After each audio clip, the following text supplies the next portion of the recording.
Well, what do we have here? We have some WTB 2.1 Primal Raptors that are dry rotted. Very bad. This there or the other. Here's two. Doesn't look much better. Hell, the other one's even worse. Who knows? So those are two tires off of my child's bike. Now, this was her bike back in the day.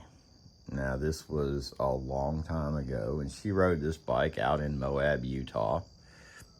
And it's just a Timberline GT, triple triangle, of course. Chromoly. No, it's not chromoly. High tensile steel. It's a small.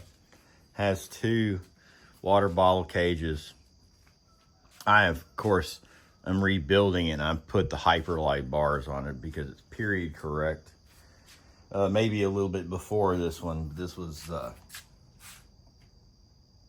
Y2000, baby. Somewhere there or the other. And designed in that there US of A. So now, a friend of mine borrowed this bike and had it, and his family used it, and now I have got it back. And here is what I have done so far. Of course, I took the wheels and the tires and the tubes off of it and all that crap. I put Hyperlite bars on it because these haven't been cut down, which means they're original width, which they're narrow, but they're an inch wider than what was on it. Still got the Terry seat, which is for which was period correct at the time for female, specifically designed for female. Same pedals. Now, of course, I changed the cranks and I changed the bottom bracket. The bottom bracket has a sealed bottom bracket, just a generic sealed bottom bracket, sealed cartridge bearings, and then, of course,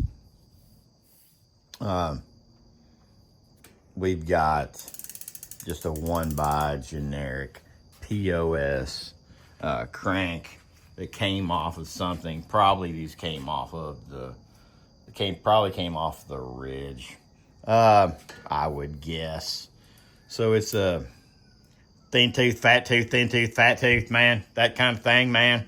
Narrow, wide, man. And, of course, put a new Shimano. Now, this is a free wheel.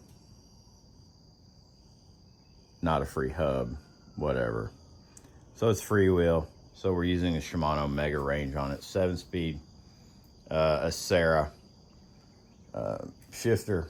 And with the Acera shifter, because it's an 8-speed, of course, I had to put a new chain on it because it just needed one.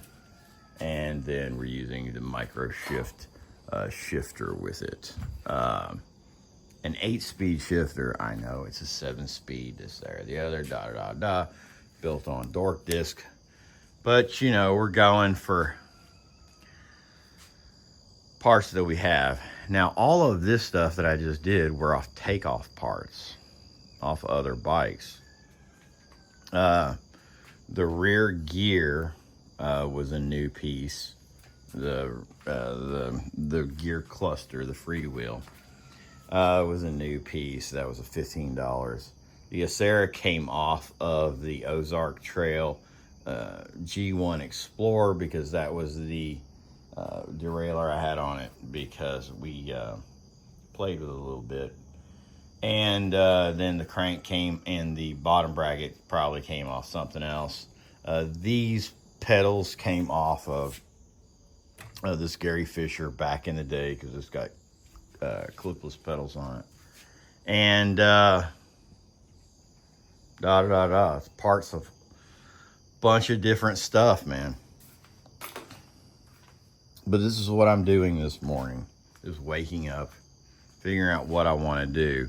Now, any money you spend on this, because this is just a steel bike, and it's just high tensile steel, blah, blah, blah, probably isn't going to be worth it. You're going to you're gonna spend $100 on getting new wheels and a gear cluster, and you're already gonna blow through what the bike's worth. Of course, GT's not made anymore, and of course, this has sentimental value to my family.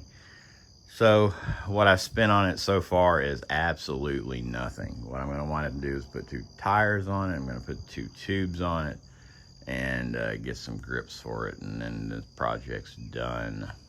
Maybe get some of those them there Continental cyclocross, man, team woo tires. Anyway, this is my waking up time. Well, about 2 hours, 3 hours later, but yeah, sounds good.